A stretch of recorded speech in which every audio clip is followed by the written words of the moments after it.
सबसे पहले सबको धन्यवाद यहाँ पे आने के लिए। और कांग्रेस पार्टी ज्वाइन करने का जो निर्णय था वो 19 में रिज़ाइन किया। उस वक्त एक चीज़ क्लियर था कि देश में जो सरकार जिस दिशा में देश को लेके जाना चाहता है वो सही दिशा नहीं है, वो गलत है। वो गलत क्या है वो क्लियर था, और गलत के खिलाफ लड़ना है ये भी क्लियर था।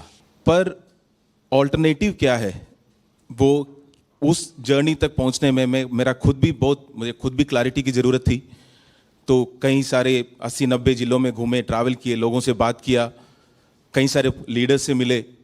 तब ये क्लियर हुआ कि जिस दिशा में देश को मैं चाहता हूं कि चले वो कांग्रेस पार्टी लेके जा सकती है, और कांग्रेस की आइडियोलॉजी उसमें आगे लेके जा सकते हैं। सपना क्या है?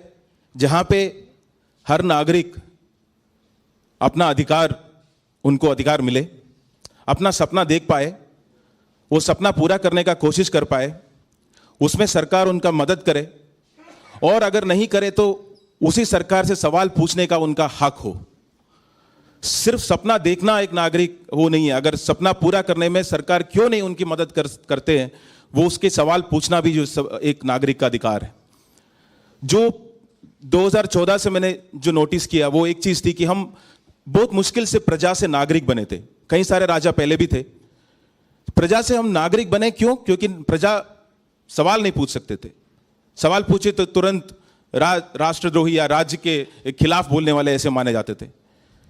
तो पहली बार हम बहुत मुश्किल से सवाल पूछने लग रहे थे। जैसे आरटीआई हो, जितने अधिकार सरकार ने नागरिकों को दिया उसके तहत वो सवाल पूछने लगे थे कि तुरंत आके बोल दिया कि आप सवाल मत पूछो, हम आपको कुछ देंगे, आप चुपचाप रहिए, उसको रिसीव करिए। उसके अलावा अगर कुछ पूछेंगे, सरकार की आलोचना करेंगे तो उसको हम देश की आलोचना के तुलन कर लेंगे, और अगर सरकार से सवाल पूछेंगे तो आपको देशद्रोही माना जाएगा।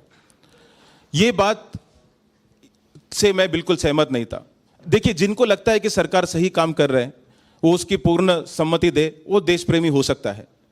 जिनको लगता है कि जो सरकार कर रहे हैं वो देश हित में नहीं है और गलत रास्ते पे लेके जा रहे, तो उसको सवाल पूछने वाले, क्योंकि वो बहुत सारे कॉस्ट पे, अपने पर्सनल कॉस्ट पे वो सवाल उठाते हैं, वो भी देश प्रेमी है। मैं एक ही तबके के लोगों को देशद्रोही मानता हूं, जिनको पता है ये बात कि देश सही दिशा में नहीं जा रहे, पर अपनी फायदा के लिए या लालच या ग्रीड या सर्वाइवल के लिए ये निर्णय ले चुका है कि हाँ हम चुप रहेंगे क्योंकि चुप रहना ही इस वक्त बेहतर है।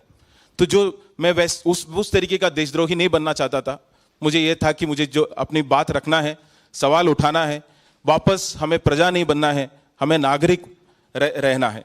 तो उसी में जब जितना ज़्यादा बात किया, वो ये सारी जो थॉट्स है वो कांग्रेस की आइडियोलॉजी ही है, ना कि सिर्फ हिस्ट्री है, वो प्रेजेंस है। और इसीलिए जितना मैं उसके पार्टी के साथ मिलकर काम कर सकता हूं और जितना मजबूत कर सकता हूं अपनी कार्य से, वो सेवा से, वो करने के लिए मैं तैयार हूं। और जहां लगता है मेरी काम आएगा वहां पे काम करने के लिए मैं तैयार हूं। बहुत दिल से, काफ़ी वक्त लगा, पर वो इसलिए क्योंकि मुझे खुद भी एक अपनी जर्नी से थ्रू जाना था। वो सारे क्लैरिटी के साथ पूरी तहे दिल से मैं आज कांग्रेस पार्टी में ज्वाइन कर रहा हूं, और कांग्रेस पार्टी और देश की जनता के लिए हमेशा काम करता रहूंगा। Thank you.